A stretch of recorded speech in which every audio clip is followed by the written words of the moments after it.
देखिए, देश और प्रदेश में बहुत फर्क होता है। जब अपने अपनी धरा और मिट्टी से दूर चले जाते हैं, सात समंदर पार, तो दुख सुख धूप छांव परिवार में यहाँ भी आती है और वहाँ भी विकट परिस्थितियाँ आती हैं। बहुत सब चीज़ों का सामना करना होता है। यहाँ अपने परिवार समाज सबकी छाया में पले पड़े होते हैं, बहुत सारा सहयोग रहता है, इमोशनल सपोर्ट रहती है। वहाँ थोड़ा कड़वा सत्य है कि जाने के समय महीने 2 महीने कोई अपनी सहयोग करेगा, वहाँ ऐसी सामाजिक व्यवस्था है कि ना तो इतना समय कोई निकाल पाएगा। अगर कोई करना भी चाहे, चीज़ें अपने आप को ही हमें ठीक करनी होगी। तो परिवार को ये चाहिए कि परिवार को और जाने वाले बच्चों को कि इन दोनों चीज़ों के बीच में समन्वय बना कर रखें, बच्चे पर अनावश्यक किसी तरह का दबाव न रखें। और अगर परिवार में ऐसी कोई परिस्थिति होती है तो बच्चे को भी चाहिए कि ठीक है, वो वहाँ अध्ययन कर रहा है, रह रहा है, परंतु पीछे भी अपने परिवार और परिवार की परिस्थितियों को न भूलें और वापस सब चीज़ों का ध्यान रखें। संदीप जी, इसीलिए आपके पहले प्रश्न पर मैंने कहा था कि ये पहला विकल्प नहीं होना चाहिए बच्चे को विदेश भेजना। ये एक बहुत अच्छा विकल्प है, परंतु पहला नहीं होना चाहिए। आजकल छोटे छोटे परिवारों में अलग अलग परिस्थितियां हैं, एक एक संतानें हैं। एक संतान को आप विदेश भेज देते हैं, बहुत कम चांस रहते हैं कि वो वापस लौटेगा। उसका कारण ये है कि वहाँ की सुविधा और जो यहाँ के मुकाबले में आय और उपार्जन और बाकी अन्य जो सब चीज़ें हैं, वहाँ जाने के बाद वो जब उन चीज़ों का कंपैरिजन करता है तो वापस लौटना इतना आसान नहीं रह जाता है। इसलिए सदैव, जैसे मैं गया था, मैं जब यहाँ से गया तो मेरे दिमाग में ये चीज़ तय थी कि मुझे एक समय के बाद वहाँ से लौटना है, और लगभग लगभग वो मेरे फ्रेम में था। अब हम जिन विषयों की बातें कर रहे थे उन विषयों से अब हम थोड़ा सा एक और इतर विषय की तरफ चले जाते हैं कि अपने काम धंधे, अपने रोजगार, अपने अध्ययन और अपनी नई संभावनाओं की तलाश में समाज के अनेक युवा हैं जो एक देश से दूसरे देश का सफ़र तय करते हैं और अपनी संभावनाओं को नई ज़मीन पर तलाश करते हैं। न केवल संभावनाओं की तलाश करते हैं बल्कि सुदूर विदेशों में रहकर भी अपने जीवन मूल्यों को सदा जीवंत रखते हैं, अपना अध्ययन भी करते हैं, अपना रोज़गार भी करते हैं। और जो अन्य कोई व्यक्ति वहाँ विदेश में अध्ययन के लिए या रोज़गार के लिए आना चाहे, उनका पथ प्रदर्शन भी करते हैं, अपनी संस्कृति को भी अक्षुण्ण बचाए रखते हैं। ऐसी ही एक शख्सियत आज हमारे बीच में मौजूद है, श्री इंदर गोदारा जी।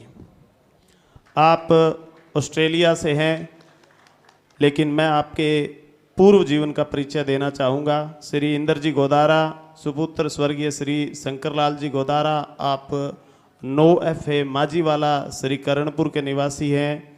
आपने जूडो व कबड्डी में राज्य स्तर पर स्वर्ण पदक प्राप्त कर दोनों में आपने राष्ट्रीय स्तर तक प्रतिनिधित्व किया है। 2009 में आप ऑस्ट्रेलिया चले गए, बिजनेस मैनेजमेंट की पढ़ाई 2012 में पूरी की और 2013 में आपको ऑस्ट्रेलिया की नागरिकता प्राप्त हुई। श्रीमान इंदर गोदारा जी। लाला सर की इस पावन धरा पर गुरु महाराज को नमन करते हुए परम श्रद्धेय स्वामी सच्चिदानंद जी के सादर चरणों में वंदन। कार्यक्रम के अध्यक्ष, कार्यक्रम के मुख्य अतिथि और कार्यक्रम के विशिष्ट अतिथि, माताओं, बहनों, बुजुर्गों और युवा साथियों, आप सभी को सादर निमन प्रणाम। इंदर जी, अभी हम आपसे ये जानना चाहेंगे कि आपने विदेश जाने का, ऑस्ट्रेलिया जाने का, वहाँ अध्ययन करने का फैसला कैसे लिया, ताकि उसके बाद हम कालांतर में आगे और भी प्रश्नों की श्रृंखला रखेंगे, पर हम सफ़र को वहाँ से शुरू करना चाहेंगे जहाँ से आपने विदेश जाने का फैसला किया। संदीप जी, बात इस निर्णय की करूँ तो 2009 में शिक्षा पूरी करने के बाद मैंने बैचलर इन फिजिकल एजुकेशन कर लिया था। राजस्थान विश्वविद्यालय में आके मास्टर इन फिजिकल एजुकेशन के लिए मेरा दाखिला हो चुका था, परंतु उस समय परिस्थितियां ऐसी थी कि मेरे कुछ बहुत सारे साथी जो अध्ययन जो मेरे साथ पढ़े खेले, मुझसे 1-2 वर्ष पूर्व वो विदेश चले गए थे और लगभग वो ऑस्ट्रेलिया चले गए थे। वो बड़ी संख्या में थे, लगभग कहूँ तो 40-50 लोग थे। तो जब मैं बैचलर इन फिजिकल एजुकेशन कर रहा था तो उनसे मेरा संवाद हुआ करता था निरंतर। बाद में वो 1-1.5 वर्ष बाद जब भारत लौटे और उन्होंने जब मुझसे मेरे अनुभव साझा किए तो उन्होंने मुझे बार बार यही कहा कि आप भी ये देख सकते हैं। तो इसलिए उनकी इस बात पर विचार करते हुए मैंने मन बनाया और आगे की तैयारी कर विदेश चला गया। बिल्कुल। इंद्र जी, चूंकि अब समाज के अंदर धीरे धीरे इस चीज़ का एक क्रेज या यूं कहें कि चलन बढ़ा है कि अब बहुत से ऐसे नौजवान हैं जो विदेशों में अध्ययन करना चाहते हैं, विदेशों में रोज़गार करना चाहते हैं। तो मैं ये चाहूँगा कि हम यहाँ से प्रारंभ करें कि जो युवा है जो जाना चाहते हैं विदेशों में, उन्हें प्रारंभिक तौर पर किन किन चीज़ों का ध्यान रखना चाहिए, और वहाँ विदेशों में खासकर मैं यूँ कहूँ कि ऑस्ट्रेलिया के संदर्भ में तो किस फील्ड का ज़्यादा स्कोप है? संदीप जी, आपने बात की युवाओं की, अगर जाना चाहे तो उस संबंध में मैं ये कहना चाहूँगा कि ये आपका प्रथम विकल्प नहीं होना चाहिए। बहुत एक अच्छा विकल्प है। मुझे लगता है कि जिस दरा में, जिस भूमि में जन्मे हैं, पले हैं, और जहाँ उस सबसे पहले तो उस मिट्टी में रहकर वहाँ के लिए कुछ कर पाएँ तो बड़ी बात होगी। उसके बाद एक बहुत अच्छा विकल्प और बात है। परंतु अगर हमने विदेश का सोच रहे हैं तो 10वीं के बाद आगे के, जैसे यहाँ प्रतियोगी परीक्षाओं के लिए विषय चयन करते हैं, उसी तरह हमें विषय चयन करने चाहिए, ताकि जब हम 12वीं पास कर लें तो आगे उन विषयों के आधार पर जाने का एक ही मुख्य जरिया है कि स्टूडेंट वीज़ा। तो अगर आपने सब्जेक्ट वो है मैच करेंगे तो उस हिसाब से अपने वो विषय चयन करके विदेश जा पाएंगे। दूसरी बात आपने की कि सेक्टर की, विदेशों में वहाँ की सामाजिक व्यवस्था और उन सब चीज़ों के हिसाब से मेडिकल लाइन में बहुत बड़ा स्कोप है। मेडिकल लाइन में मेडिकल डॉक्टर्स और नर्सिंग दोनों में, यहाँ नर्सिंग और वहाँ की नर्सिंग में लोगों के नज़रिए और जॉब, काम का, धंधों का, सब चीज़ों का बहुत फ़र्क है। बहुत हाईली डिमांडिंग और हाईली पेड जॉब है वो। तो मुझे लगता है कि इस क्षेत्र में अब युवा अपना भविष्य देख सकते हैं। विषयों का चयन उसी हिसाब से करें और मेडिकल लाइन चुनें और आगे इन दोनों क्षेत्रों में करें। तो और बहुत सारे क्षेत्र हैं, परंतु विषयों को पहले देखना होगा। बिल्कुल। लेकिन मैं ये भी जानना चाहूँगा आपसे कि जो अभिभावक हैं वो जो बच्चों को विदेश भेजना चाहते हैं और उनकी जो अपेक्षाएं आकांक्षाएं हैं वो थोड़ी अलग रहती है, क्योंकि वो उसे एक कहीं ना कहीं पैसा कमाने के एक जरिए के रूप में भी देखते हैं। तो वहाँ ऐसी किस प्रकार की समस्याएं इस सोच की वजह से आ जाती है? इन चीज़ों पर आप जरूर प्रकाश डालें कि सांस्कृतिक विभिन्नता की समस्याएं आ जाती है, या जो पीछे से परिवार का जो एक आर्थिक दबाव है उसकी जो परेशानियां आ जाती है, उसमें कुछ लोग गलत फैसले ले बैठते हैं। इन विषयों पर आप जरूर प्रकाश डालें। देखिए, हम और हमारा समाज लगभग मध्यम वर्गीय परिवारों से आते हैं। बच्चे को शिक्षा आजकल हर जगह महंगी है, भले यहाँ हो या विदेश भेजने की बात हो। बच्चे को जो विदेश भेजने की तैयारी करते हैं तो एक बड़ी राशि उसमें खर्च होती है। बच्चा यहाँ फीस भर के जाता है और वहाँ पहले यहाँ अपने 6 महीने की फीस भर के जाएंगे, तो एक बड़ा आर्थिक जो बोझ है परिवार पर आ जाता है। बच्चे के वो बात है दिमाग में कहीं न कहीं रहती है कि मुझे अपने परिवार का वो बोझ हल्का करना है। और एक बड़ा परसेप्शन ये बना हुआ है कि विदेश जब कोई जा रहे हैं तो विदेश और धन दोनों एक दूसरे के पूरक है। वो उनको ऐसा लगता है कि जाते ही चीज़ें ठीक होगी और जाते ही जो है वो आर्थिक भोजन करने लग जाएगा। परंतु हमें ये कभी नहीं भूलना चाहिए कि बच्चा जब यहाँ से जाता है तो वो न कि वहाँ व्यवसाय करने और न कोई सीधा नौकरी करने गया है, वो पढ़ने गया है। पहले वो जाके अपनी पढ़ाई करेगा, लगभग 3 या 4 दिन उसकी क्लास होगी सप्ताह में।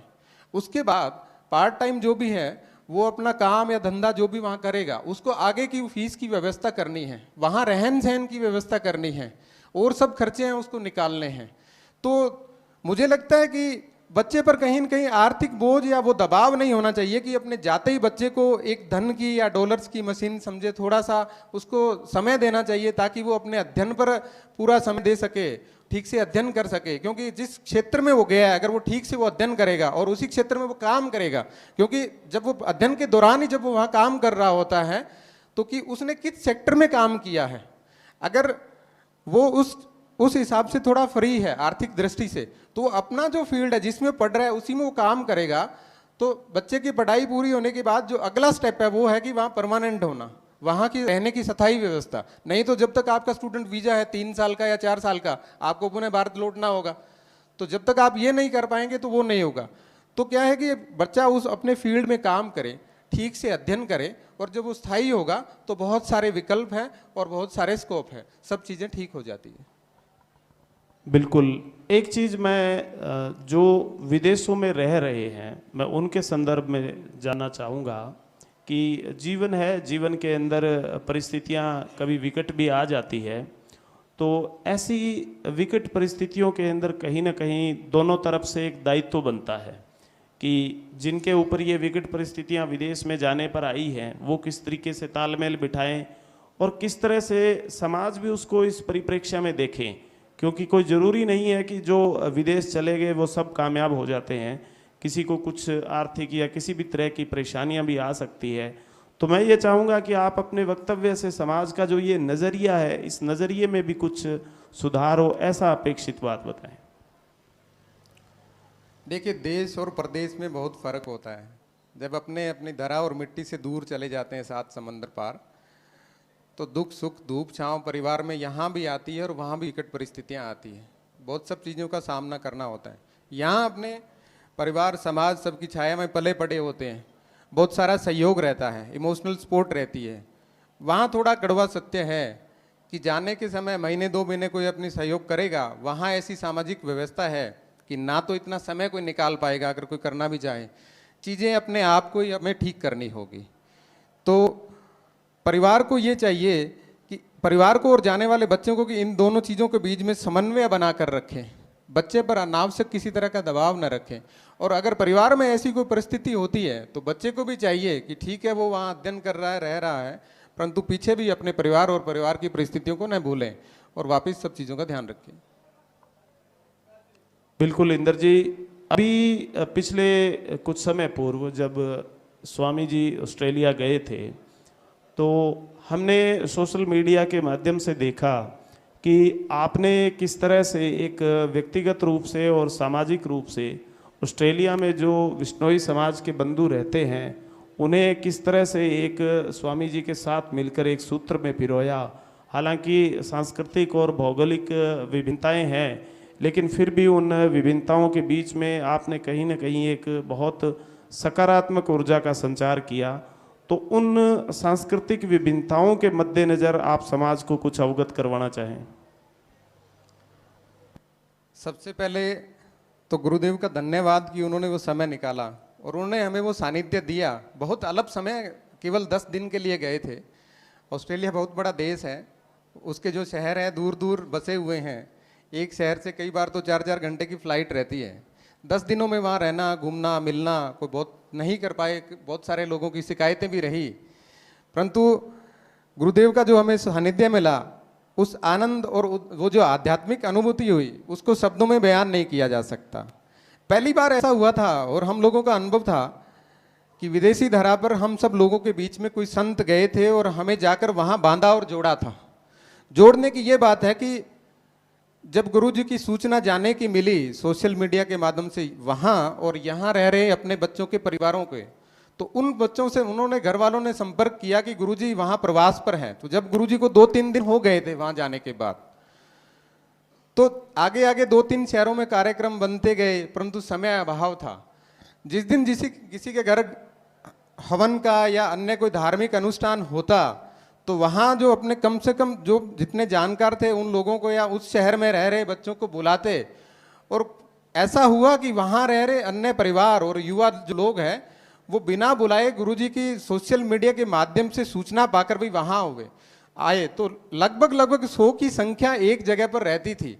तो हमारा अनुभव ये रहा कि वहाँ जो लोग वहाँ जो रह रहे थे गुरुजी के माध्यम से आपस में पहली बार मिले, और उन लोगों को इतना पता ही नहीं था कि इस शहर में हमारे अगल बगल में या आसपास में इतने बिश्नोई रह रहे हैं। तो धर्म और संत है कहीं भी जोड़ने का काम करते हैं। बिल्कुल इंदर जी, ये वाकई ये यात्रा बहुत ऐतिहासिक रही और आपने भी जिस तरह से एक मुख्य सूत्रधार की भूमिका निभाई, तो उससे सुदूर विदेशों में बैठे जो जामानी बंधु हैं उनके बीच में समाज, अपनत्व और इन सब चीज़ों, इन सब भावों का समावेश जरूर हुआ। एक इंदर जी महत्वपूर्ण बात मैं आपसे ये भी जानना चाहूँगा कि हम चले तो जाते हैं लेकिन हमें लौटना नहीं आ पाता, और उस चक्कर में होता क्या है कि हम अपनी जड़ों से भी उखड़ जाते हैं और वहाँ जाकर भी हमें अगर कोई परिस्थितियाँ विकट आ जाए तो फिर हम वहाँ भी एडजस्ट नहीं हो पाते। तो मेरा ये मानना है कि व्यक्ति जाए तो उसे लौटना भी आना चाहिए। इस विषय के ऊपर आप क्या कहना चाहेंगे? संदीप जी, इसीलिए आपके पहले प्रश्न पर मैंने कहा था कि ये पहला विकल्प नहीं होना चाहिए बच्चे को विदेश भेजना। ये एक बहुत अच्छा विकल्प है, परंतु पहला नहीं होना चाहिए। आजकल छोटे छोटे परिवारों में अलग अलग परिस्थितियां हैं, एक एक संतानें हैं। एक संतान को आप विदेश भेज देते हैं, बहुत कम चांस रहते हैं कि वो वापस लौटेगा। उसका कारण ये है कि वहाँ की सुविधा और जो यहाँ के मुकाबले में आय और उपार्जन और बाकी अन्य जो सब चीज़ें हैं, वहाँ जाने के बाद वो जब उन चीज़ों का कंपैरिजन करता है तो वापस लौटना इतना आसान नहीं रह जाता है। इसलिए सदैव, जैसे मैं गया था, मैं जब यहाँ से गया तो मेरे दिमाग में ये चीज़ तय थी कि मुझे एक समय के बाद वहाँ से लौटना है, और लगभग वो मेरे फ्रेम में था। मैं 2009 में गया, मैंने सोचा था कि 2020 तक मैं लौट आऊँगा, तो मैं 18 तक लौट आया, क्योंकि ये चीज़ मेरे दिमाग में पहले से प्लान थी। और बहुत से लोग जब वहाँ आपस में साथियों के साथ चर्चा करते थे और जब अपने अपने अनुभव और बताते थे कि क्या आगे आपने जीवन में क्या करना है, आप क्या करोगे, जब मैं ये चीज़ को बताता था तो सभी आश्चर्य करते थे कि ऐसा संभव नहीं होगा कि वापस लौट जाएगा, क्योंकि वहाँ बहुत सारे अभी अपने लोगों में ऐसा रुझान हुआ है कि अपने समाज के बच्चे जाने लगे हैं या लोगों में ऐसी जागरूकता आई है। तब पंजाबी लोग, और जिस क्षेत्र से अपने गंगानगर से हैं तो बहुत सारे पंजाबी लोग होते हैं, तो इनके जब अंतिम संस्कार के बाद जो हड्डियां होती हैं उसको जिसमें डालते हैं, ये कुज्जा बोलते हैं। तो मुझे कहा करते थे कि यहाँ से तो सब वापस कुज्जे में ही जाते हैं, कि अस्थियां ही जाती है, विदेश आने के बाद कुछ जाता नहीं है। परंतु मैं लौट आया, ऐसा मैंने तय कर लिया था कि एक दिन अपनी मिट्टी में वापस लौटूंगा, क्योंकि भारत भूमि है। आज संयोग से एक बड़ी महान विभूति का जन्मदिन है। राष्ट्रीय स्वयंसेवक संघ के दूसरे सरसंघ चालक गुरु गोवलकर जी आज के दिन जन्मे थे। तो उन्होंने कहा था भारत भूमि के बारे में कि भारत माता पिता और गुरु तीनों के कर्तव्य है, उनका निर्वहन करता है। तो ये भारत केवल भूमि और ये भूमि का टुकड़ा नहीं है, इसमें संस्कृति, माता पिता गुरु सब चीज़ें हैं।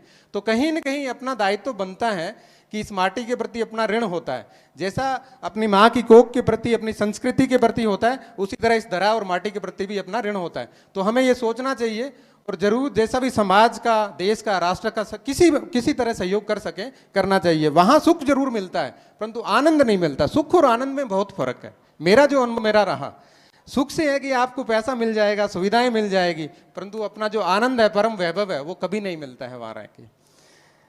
एक प्रार्थना की मुझे कुछ पंक्तियां मैं बताना चाहूंगा इसी भारत भूमि को समर्पित करते हुए कि प्रभो शक्ति मन हिंदू राष्ट्रांग भूता इमे सादरम त्वाम नमामो वयम तो दिया ये कार्याय बद्धा कटीयम सुभामाम शीशम दे तत्पूर्ते। हे सर्वशक्तिमान परमेश्वर, इस हिंदू राष्ट्र के घटक के रूप में मैं तुमको सादर प्रणाम करता हूं। आपके ही कार्य के लिए हम कटिबद्ध हुए हैं, इकट्ठे हुए हैं। हमें इस कार्य को पूरा करने के लिए आशीर्वाद दें। ये भाव हमेशा अपने मन में रहना चाहिए। बिल्कुल इंद्र जी, बहुत खूब।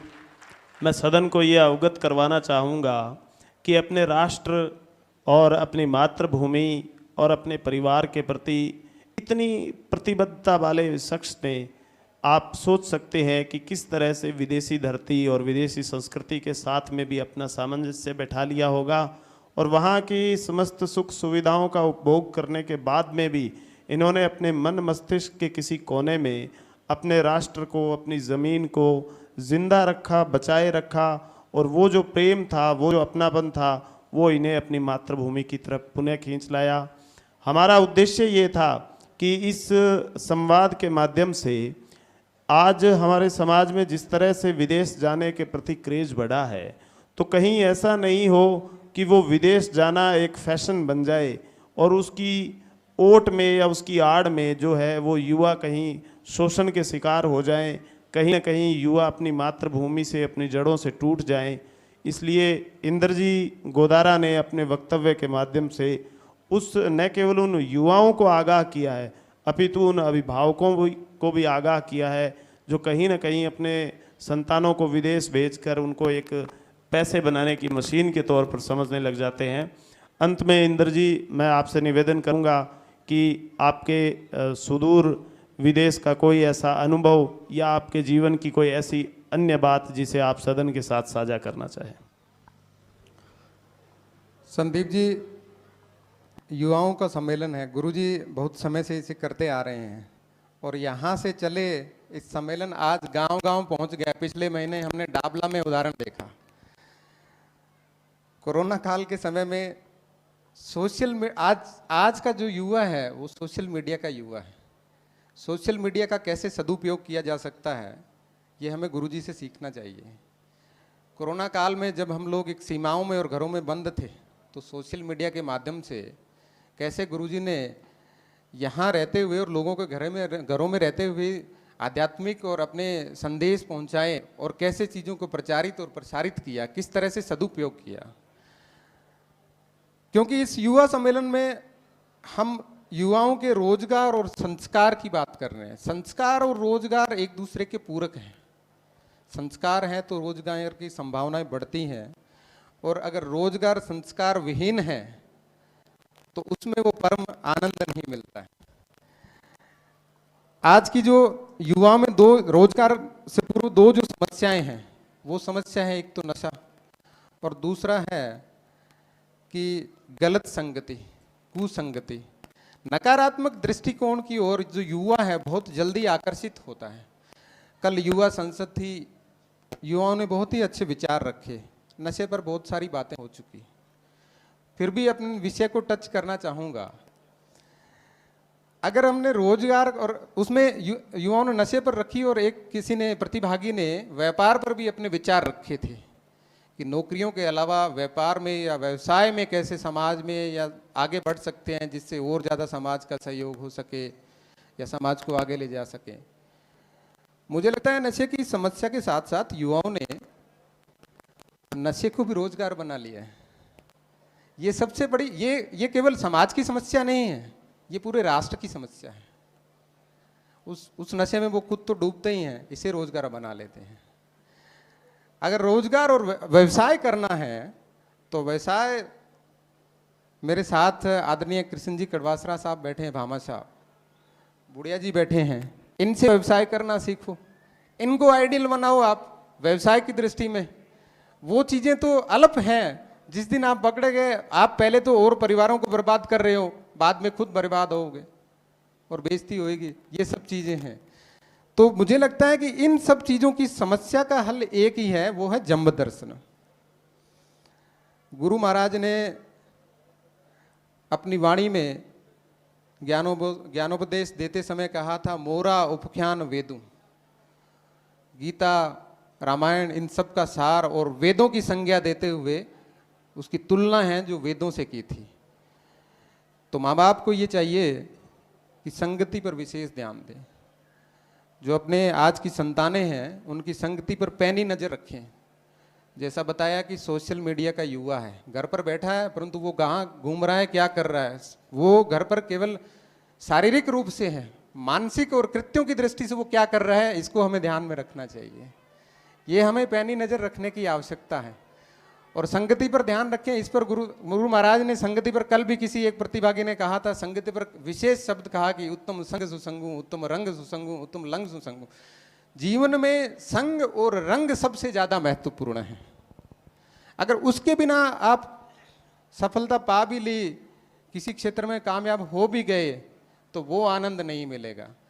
हमें हमारी कामयाबी में नैतिकता का उतना ही महत्वपूर्ण रोल होना चाहिए, आचरण का उतना महत्वपूर्ण रोल होना चाहिए।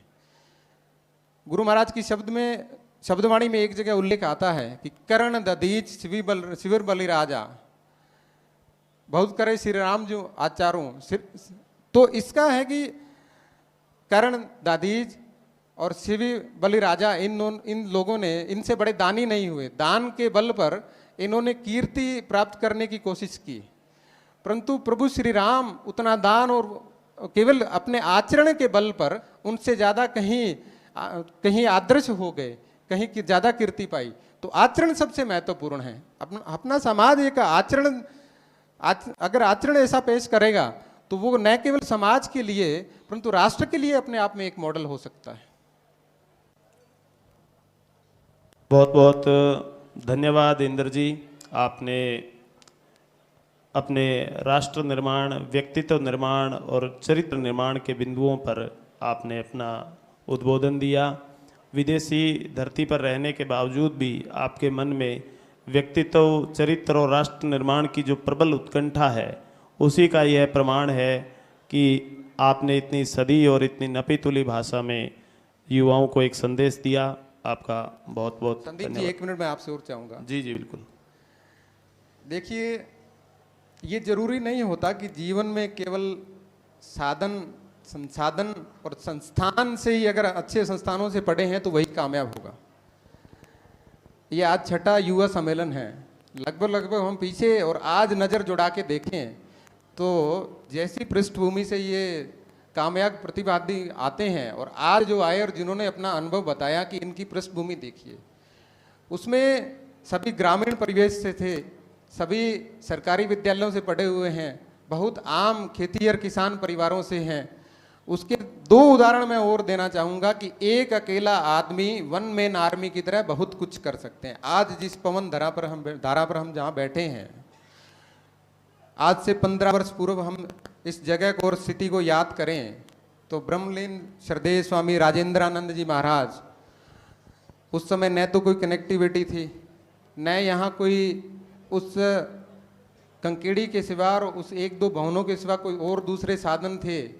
उन्होंने एक अकेले दम पर समाज के सहयोग और गुरु महाराज की कृपा से कितना बड़ा श्रेष्ठ ये जो है धाम बना दिया, और उन्हीं के संस्कारों में पल्लवित श्रद्धेय गुरु जी उन चीज़ों को आगे बढ़ा रहे हैं।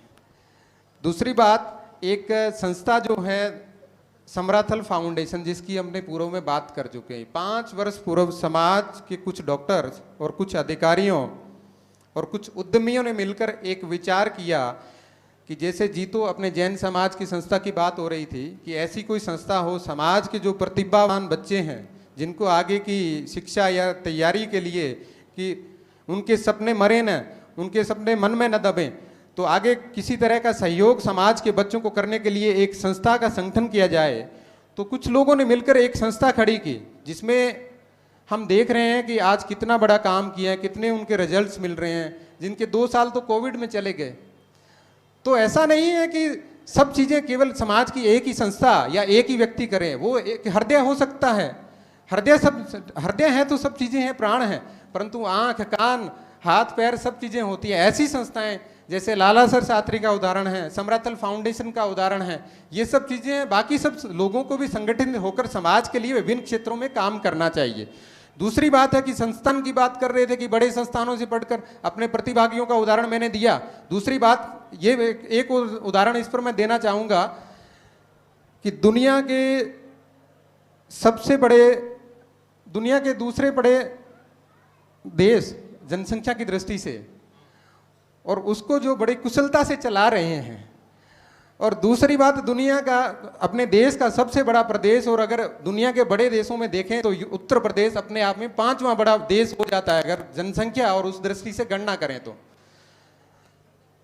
तो एक भगवे में कोई नाथ और एक राष्ट्र को मोदी जी जो चला रहे हैं वो कोई ऑक्सफोर्ड और हार्वर्ड से पढ़कर उन शहजादों की तरह नहीं आए हैं, परंतु वो जिस संस्था से संस्कारित हुए हैं, जहाँ से उन्होंने संस्कार प्राप्त किए हैं, वहाँ पर उन्होंने ऑक्सफोर्ड से और उन देशों के लोग अध्ययन करने आते हैं। इसलिए संस्कार महत्वपूर्ण है, और कोई भी व्यक्ति कुछ भी कर सकता है। तो बड़े संस्थानों से ऐसा नहीं होता कि बड़े भवनों से, बड़ी सुविधाओं से ही आप कामयाब हो गए। आप में दृढ़ इच्छा शक्ति होनी चाहिए, आप कुछ भी कर सकते हैं। ऐसा हम दृढ़ निश्चय रखेंगे तो जरूर कामयाबी प्राप्त करेंगे। धन्यवाद। बिल्कुल, बहुत बहुत धन्यवाद इंद्र जी।